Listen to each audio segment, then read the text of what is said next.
Abra sua Bíblia no livro de Joel, capítulo 3. Joel, capítulo 3, versículo 14, de número 14. Apenas um versículo nesse capítulo. Multidões, multidões no vale da decisão, porque o dia do Senhor está perto, no vale da decisão. Amém? O profeta Joel, ele dá uma palavra falando sobre o juízo de Deus, sobre as nações inimigas de Israel. E ele fala sobre a restauração de Israel. Mas esse versículo chama muito atenção para o dia da decisão. Multidões, multidões no vale da decisão, porque o dia do Senhor está perto, no vale da decisão. Nós sabemos que o dia do Senhor é o dia do juízo. É o dia que todos deverão se apresentar diante de Deus. E ali as suas obras serão julgadas. E a palavra do Senhor diz que uns serão mandados para a esquerda e outro para a direita. Será a separação. E o que vai dizer a separação são as nossas obras e a nossa decisão.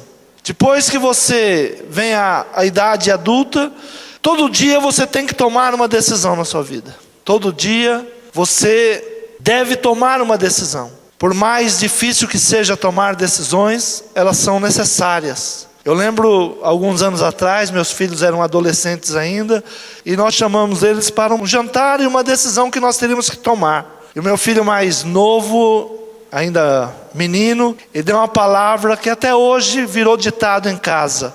E ele disse para os seus irmãos: bem-vindo ao mundo dos adultos. Então chega um momento que nós temos que tomar uma decisão. Chega um momento que a nossa decisão, ela vai pesar sobre os resultados que nós teremos. E aqui o profeta Joel, ele fala das decisões. Já que quando Jesus foi levado diante de Pilatos, Pilatos jogou para a multidão, para que a multidão tomasse uma decisão. E ele disse: eu lavo as minhas mãos, vocês estão decidindo. Porque a esposa dele tinha tido um sonho, e ela disse: olha, esse homem que vocês estão levando a julgamento, ele é um filho de Deus. Eu sonhei, eu vi, e esse sonho não foi apenas um sonho, foi uma revelação vinda de Deus. Então eu te aconselho a não julgar, a não tomar parte nisso que os judeus querem fazer com esse homem que é justo. E Pilatos, diante daquela situação, ele não teve dúvida, ele não tomou a decisão. Ele poderia dizer: não, este homem é um homem justo, não será julgado. E ele joga para a multidão e pergunta para a multidão: a quem nós devemos libertar? Estamos chegando perto da Páscoa e é de costume libertar um prisioneiro. Quem vocês acham que nós devemos libertar? E colocou de um lado Barrabás e de outro lado Jesus. E a multidão, movida por alguma coisa política, disse: solte Barrabás e crucifique Jesus. Foi uma decisão. E nós sabemos que o sangue de Jesus caiu sobre a cabeça deles. Foi uma decisão que o sangue de um inocente veio sobre eles. Então sempre nós temos que tomar uma decisão. Você pode adiar as suas decisões. Eu não vou servir a Deus. Eu não vou fazer isso agora. É uma decisão que você está tomando. Mas chegará um dia que a sua decisão será julgada. Aí não é mais você que julga. Você pode tomar a decisão hoje de não ir pelo caminho reto. É a sua decisão. Mas Joel, ele diz: multidões, multidões no vale da decisão. Chegará um dia que nós seremos julgados pelas nossas obras, pelas nossas decisões. A Bíblia diz que de um lado ficará as ovelhas e do outro lado os bodes. Haverá um dia que haverá separação, e a sua decisão é muito importante. Não adiar as decisões, porque um dia você é cobrado pela sua decisão, e você pode decidir se a sua decisão foi correta ou não, e só vamos saber disso quando os resultados eles aparecem. O profeta Elias, ele recebe uma palavra de Deus, dizendo para que ele vá a um determinado lugar. Primeiro livro de Reis, capítulo 17, versículo 8. Então veio a palavra do Senhor dizendo: levanta-te e vai a Sarepta, que é de Sidom, e habita ali. Eis que eu ordenei ali uma mulher viúva para que te sustente. Ele já poderia, nesse momento aqui, falar: eu não vou. Onde se viu uma mulher viúva vai sustentar um profeta de Deus, um homem de Deus? Mas Deus diz: olha, levanta e vai para essa cidade, porque ali uma viúva vai te sustentar. Então ele se levantou e se foi a Sarepta, e chegando à porta da cidade, eis que estava ali uma mulher viúva, apanhando lenha, e ele chamou e lhe disse: traze-me, peço-te numa vasilha, um pouco de água que bebo. E indo ela a buscá-la, e ele a chamou e lhe disse: traze-me agora também um bocado de pão na tua mão. Porém ela disse: vive o Senhor teu Deus, que nem um bolo tenho, senão somente um punhado de farinha numa panela e um pouco de azeite numa botija. E vês aqui, apanhei 2 cavacos e vou prepará-lo para mim e para o meu filho, para que o comamos e morramos. Ele vai a um determinado lugar onde Deus tinha falado ao coração dele: você vai porque ali existe uma viúva, e esta viúva vai te sustentar por esses dias que você não tem o que comer, nesses dias de seca, nesses dias de fome. Eu vou preparar uma mulher viúva e ela vai te sustentar. E chegando ao determinado lugar, ele vê a mulher e ele vai conversar com essa mulher. E ele pede, primeiro momento: me dê um pouco de água. Mas logo pelo seu estômago, ele diz: e quando você vier, me traga também um bocado de pão, porque eu estou com fome. E aquela mulher, eu não tenho isso que você está pedindo. Eu tenho apenas um pouco de azeite e um punhado de farinha. E eu estou pegando gravetos para fazer um bolo. Mas esse bolo é para mim e para o meu filho. E nós vamos comer e vamos morrer, porque só temos para hoje. Amanhã não tem mais nada. Mas o profeta diz para a mulher: não é assim que você vai fazer. Você vai exatamente fazer o que você está dizendo. Você vai pegar essa farinha, o azeite, os gravetos, vai fazer um bolo, mas em primeiro lugar você vai dar para mim. Aquela mulher, ela tinha uma decisão naquele momento. Tudo o que ela estava falando era verdade, era correto. Era um tempo de fome, era um tempo de sede, era um tempo que não tinha alimento. E ela poderia tomar uma decisão naquele momento e falar: não, a minha decisão agora é para que eu vá fazer esse bolo e eu e meu filho vamos comer. Então há momentos na nossa vida que nós devemos analisar qual decisão nós vamos tomar. Nem tudo o que parece é a realidade. Nem tudo o que se apresenta é o melhor. Se há um homem de Deus ministrando ao seu coração, se a palavra de Deus está ministrando ao seu coração, você deve ouvir a palavra de Deus. Você deve dar crédito à palavra de Deus. Nós sabemos que, às vezes, quando nós vamos entregar o nosso dízimo, a nossa oferta, nós nos deparamos com essa passagem. Se eu entregar o meu dízimo, vai faltar. Se eu entregar a minha oferta, vai faltar. Isso é uma verdade. É um lado daquilo que aparece para que nós venhamos tomar a decisão. Entre ser um dizimista, ser um ofertante, não, eu vou me resguardar. Mas qual é a promessa de Deus? Por causa de vós, eu repreenderei o devorador. Essa é a outra parte nos falando. Trazei seus dízimos, trazei suas ofertas. E por causa de vós, eu repreenderei o devorador. E Elias lhe disse: não temas, vai, faze conforme a tua palavra, porém faze disso primeiro para mim um bolo pequeno e traze-me para fora, depois farás para ti e para o teu filho. Primeiro você vem e faz para mim. Porque assim diz o Senhor Deus de Israel: a farinha da panela não se acabará, e o azeite da botija não faltará, até o dia em que o Senhor der chuva sobre a terra. O profeta, ele diz: assim diz o Senhor. Assim diz o Senhor. Se há uma palavra que eu temo, é exatamente essa. Assim diz o Senhor. Quando a pessoa chega para mim e diz: Deus mandou te dizer, eu já não temo tanto, porque pode haver uma interferência humana.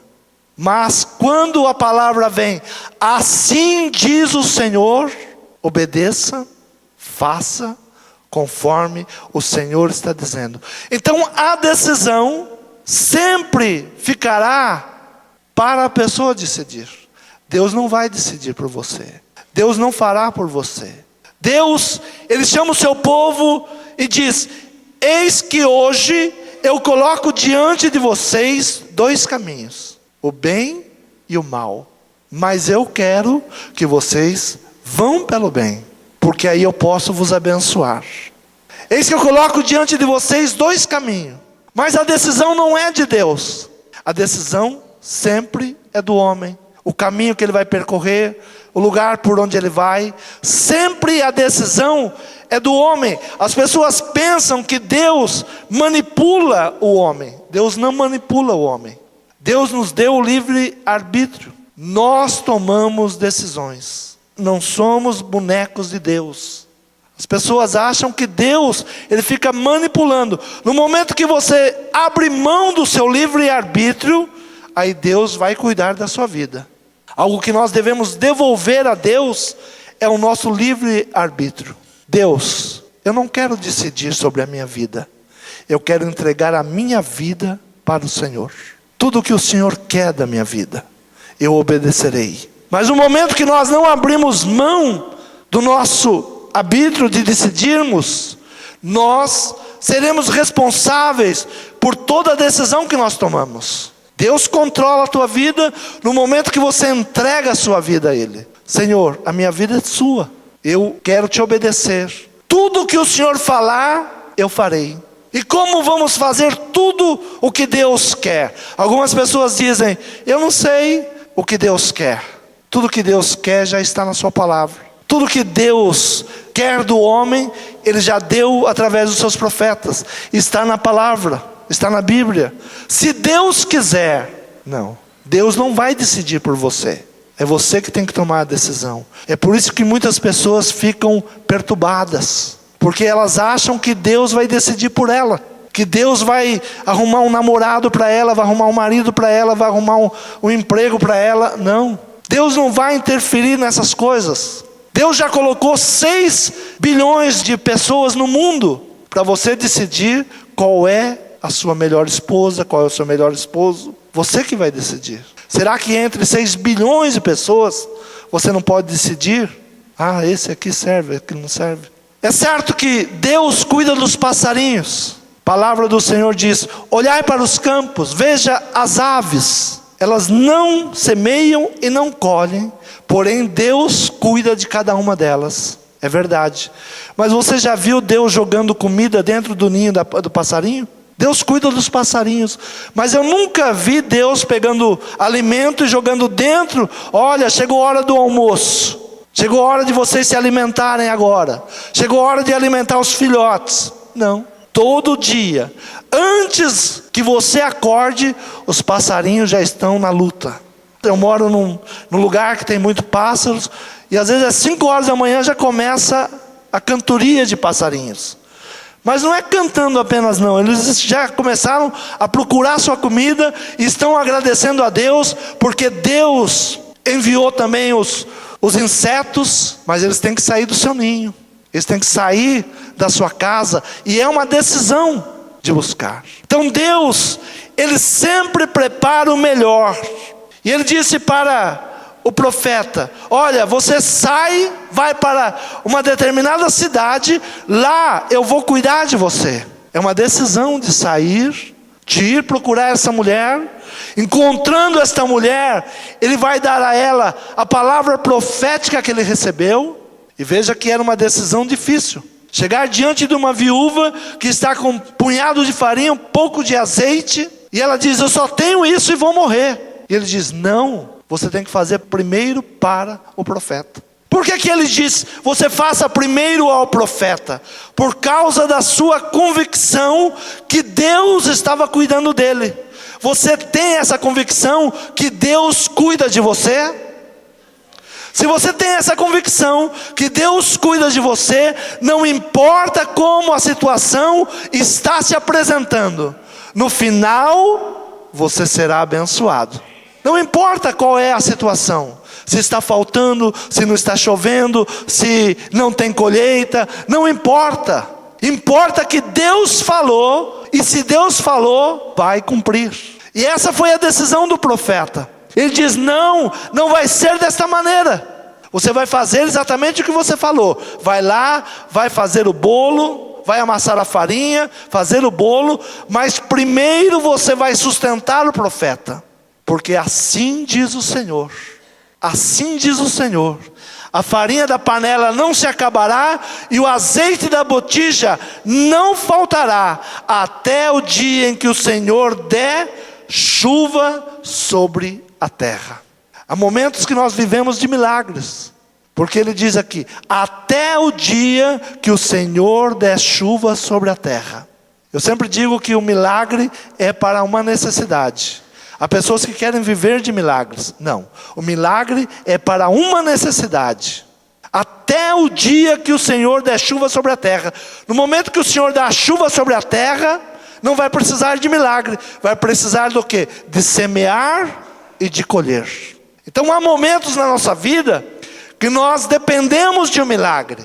E Deus está cuidando de você. Os momentos sobrenaturais, e eu não acredito em momentos sobrenaturais, porque o milagre é natural.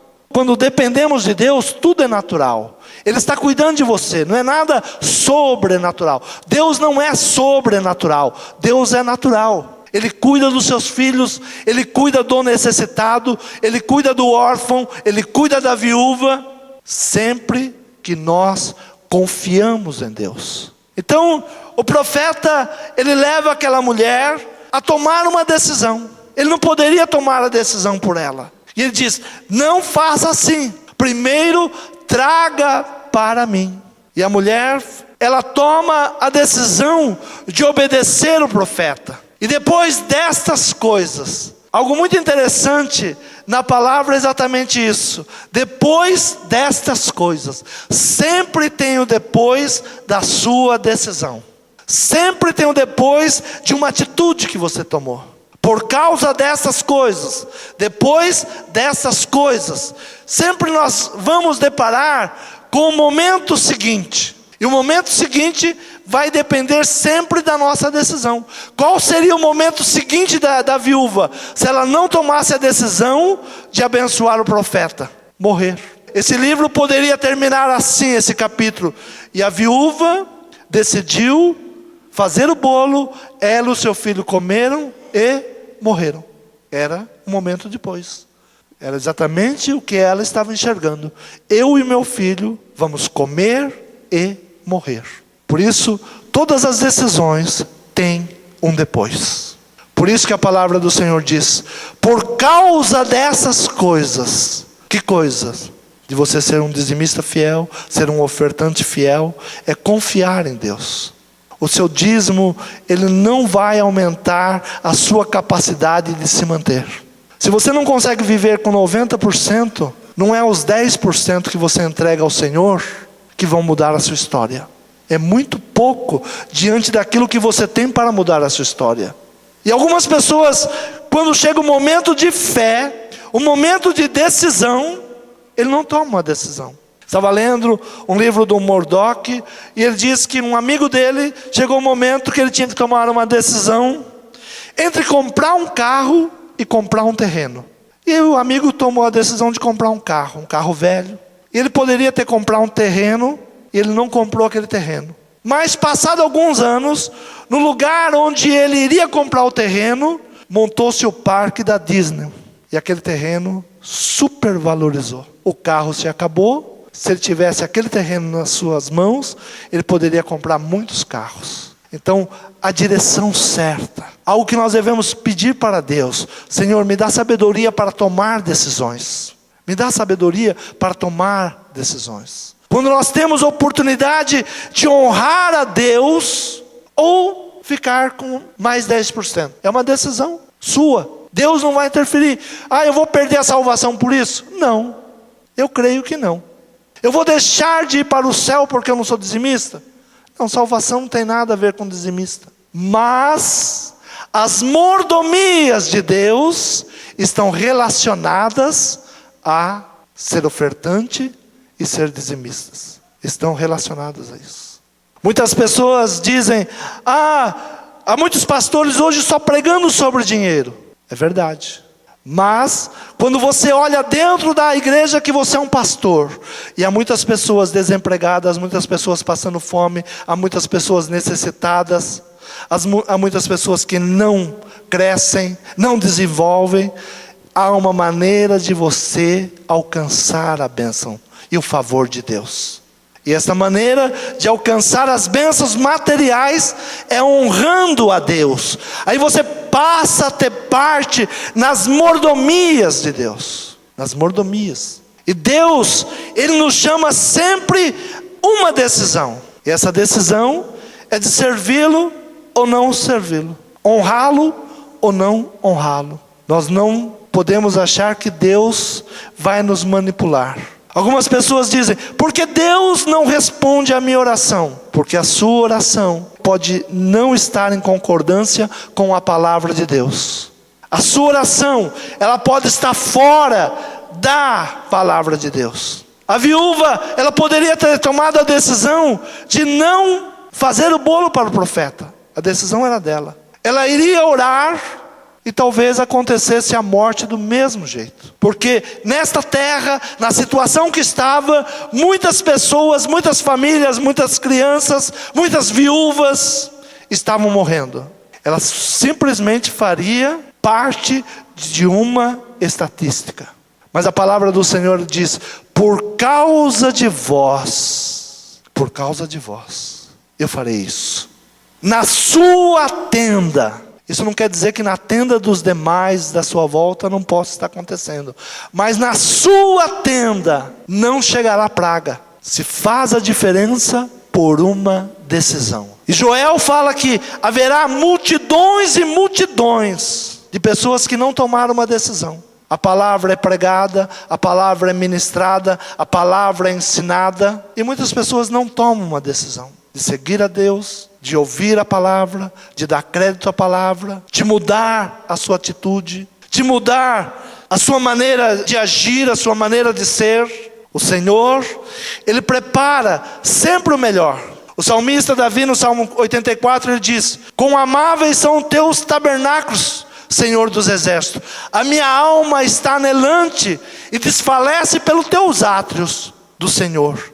O meu coração e a minha carne clamam pelo Deus vivo. Essa era uma análise do salmista Davi, olhando para o santuário de Deus. Ele olhava para o santuário de Deus e ele tinha uma visão. A minha alma suspira, sim, desfalece pelos átrios do Senhor. O meu coração e a minha carne clamam pelo Deus vivo. E ele diz: até o pardal encontrou casa, e andorinha ninho para si e para sua prole, junto dos teus altares, Senhor dos exércitos, Rei meu e Deus meu. Ele olhava para o templo do Senhor e via que no templo do Senhor havia lugar até para os pássaros. O pardal encontrou ninho, andorinha. Ele percebia que era um lugar de segurança. Ele percebia que, ao olhar para o altar do Senhor, ele via que os homens seriam bem-aventurados. Bem-aventurados os que habitam em tua casa, louvar-te-ão continuamente. Bem-aventurado o homem cuja força está em ti, e cujo coração estão nos caminhos aplainados. Ele dizia: há um tipo de homem que é bem-aventurado. Há um tipo de homem diferente, bem-aventurado. Então, no meio de uma multidão, há pessoas que são bem-aventuradas. E por que elas são bem-aventuradas? Porque o seu coração confia no Senhor. A sua carne clama pelo Deus vivo. O seu coração clama pelo Deus vivo. Hoje eu estava ouvindo pastor na televisão, ele trouxe uma explanação muito interessante. Ele dizia assim: olha, se você chegar para sua esposa e falar para ela: você faz um feijão tão gostoso, você faz um arroz tão gostoso, esse bife, eu gosto de você por causa dessa comida que você faz para mim. O que a mulher faria? Ficaria feliz? Quantas mulheres ficariam felizes quando o marido fala isso? Fala: você gosta de mim só por causa da comida? E ele dizia: a mesma coisa é Deus. Você acha que Deus quer que você ama Ele só porque Ele te dá as coisas?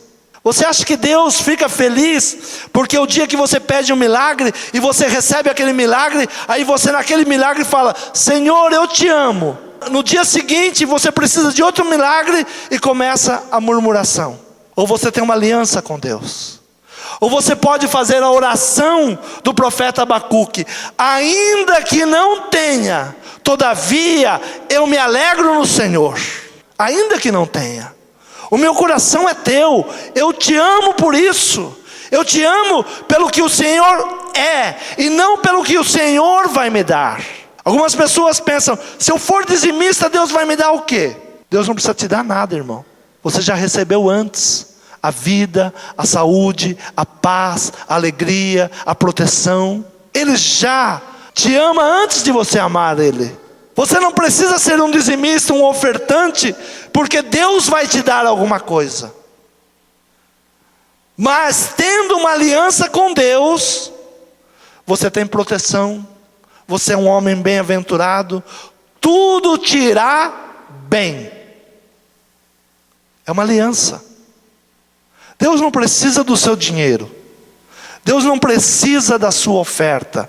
Há uma enganação tão grande hoje, que as pessoas pensam que Deus precisa do nosso dinheiro, que Deus precisa de alguma coisa. Não, Deus continua sendo o mesmo. Deus é o mesmo. Agora Deus, Ele quer aqueles que o amam, que se entregam. Alguma coisa que há em você não é de Deus? Essa é a grande diferença. Tudo que há em mim, tudo que eu tenho, isso incluindo a área financeira, a área do louvor, todas as áreas na minha vida devem pertencer a Deus.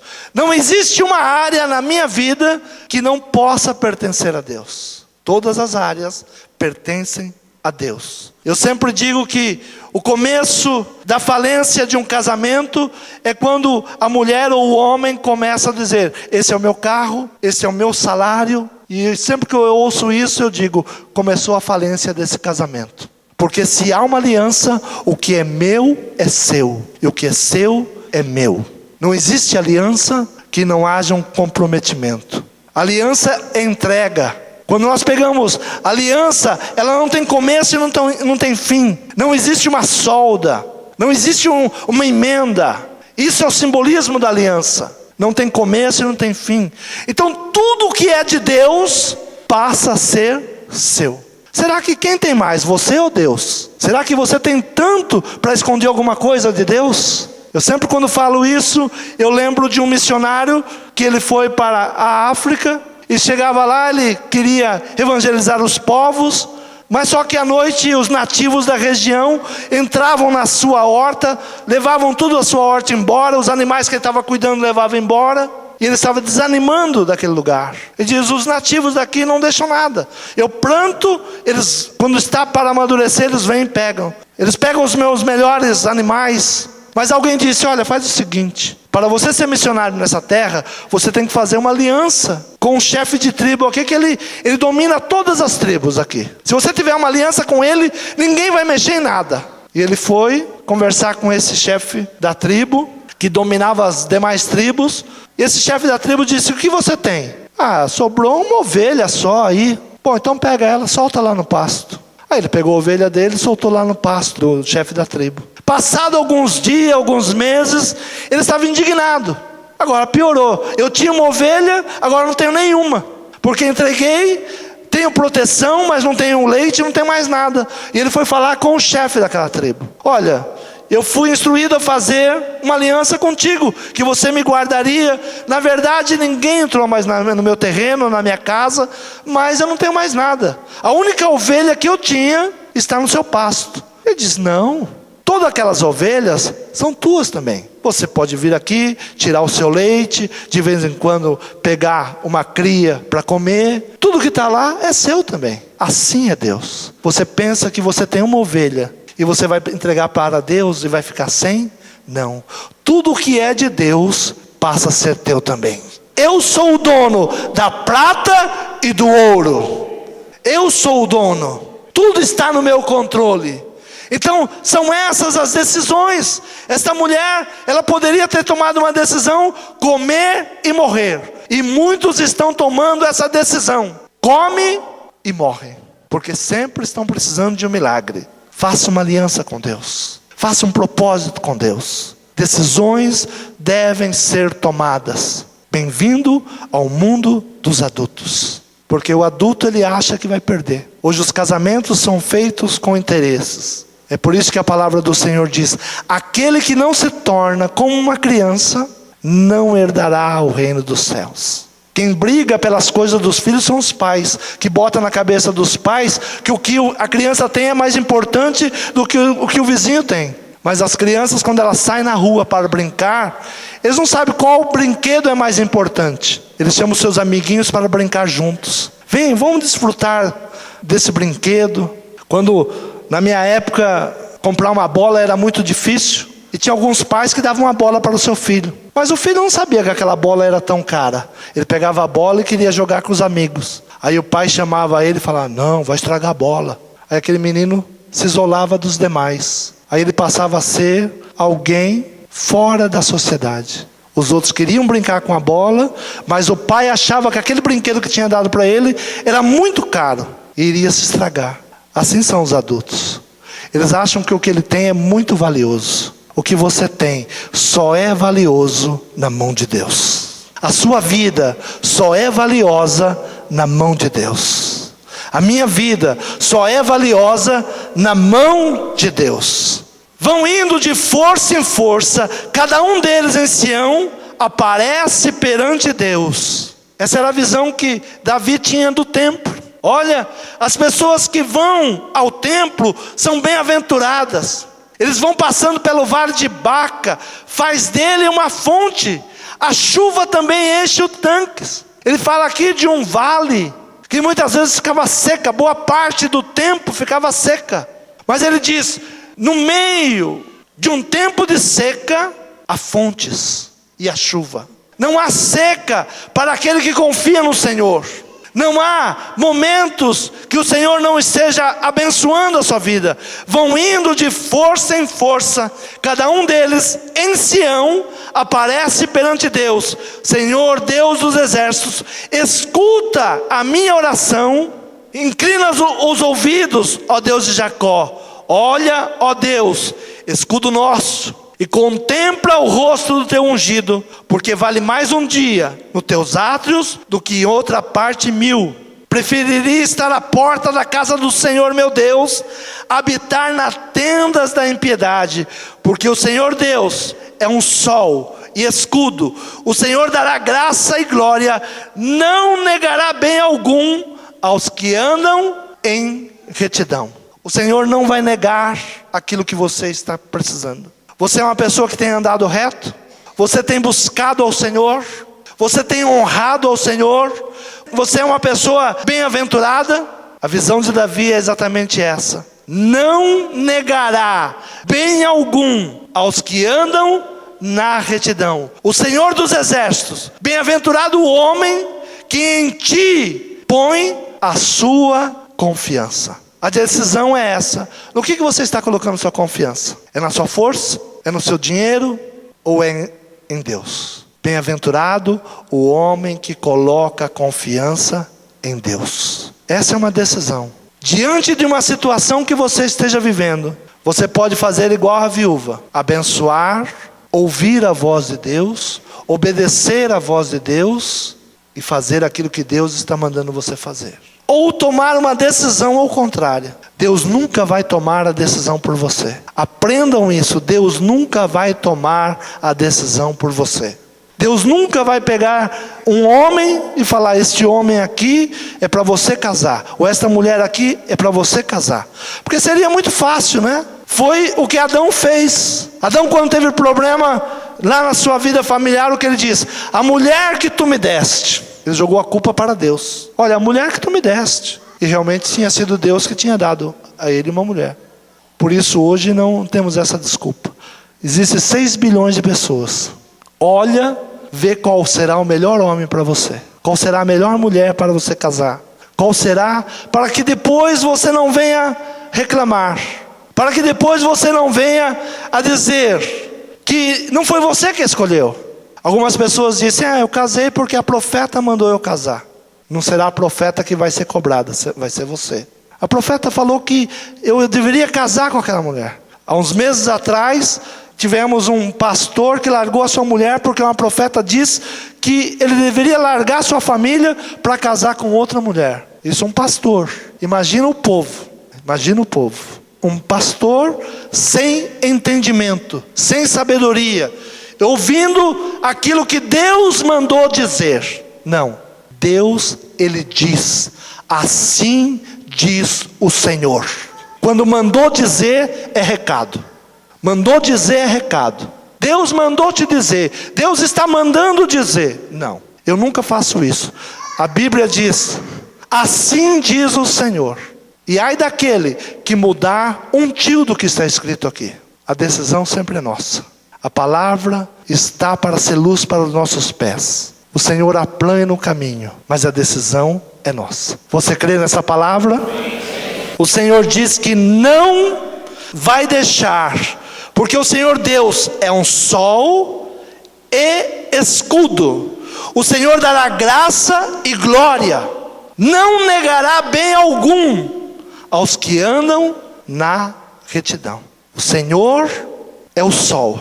O sol sempre simboliza a esperança. Não importa a situação que você está enfrentando, há uma esperança.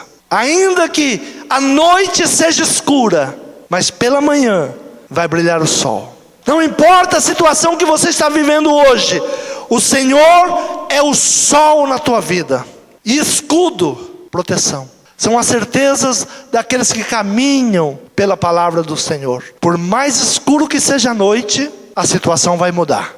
Por pior que você esteja vivendo hoje, a situação vai mudar. Por pior que seja a ameaça, eu tenho um escudo. O Senhor é o meu escudo. O Senhor é a minha proteção. O Senhor é o meu broquel. O Senhor dará graça e glória. Nós precisamos de graça para viver. Não é pela sua capacidade, não é porque você é ou porque você não é. É pela graça do nosso Senhor Jesus Cristo. Pela graça do nosso Senhor Jesus Cristo. Por isso nós estamos aqui esta noite. E ele diz, não negará bem algum aos que andam em retidão. Quando nós falamos andar reto, é voltar a Deuteronômio 28 e observar. Coloco diante de vós 2 caminhos. O caminho da bênção e o caminho da maldição. Se você for por esse caminho, é a maldição. A decisão é nossa. Então nós devemos estudar o que nos leva à maldição, o que nos leva à perda. Devemos nos desviar e voltar ao caminho reto. Tudo que você está necessitando nesta noite, o Senhor te entregará. Você crê nessa palavra? Amém. Diga, eu tomo uma decisão em servir ao Senhor, em buscar ao Senhor, entregar a minha vida ao Senhor. Você toma essa decisão? Curve a sua cabeça. Peça para o Senhor ministrar o teu coração nesta noite. Senhor meu Pai, nós estamos diante da tua presença nesse lugar, Pai. Senhor, fala, Senhor, a cada um de nós nesse lugar. Tu sabes as nossas necessidades, as nossas angústias, os nossos medos, Senhor, aquilo que tem tomado conta do nosso coração. Por isso, Senhor, que a tua palavra seja uma palavra de cura, seja uma palavra de libertação. Que a tua palavra venha nos trazer ânimo, venha nos trazer a esperança. Senhor, nos colocamos diante de ti, Senhor. Fala, porque precisamos ouvir a tua voz. É o que nós te pedimos, Senhor, e te agradecemos em nome de Jesus. Amém?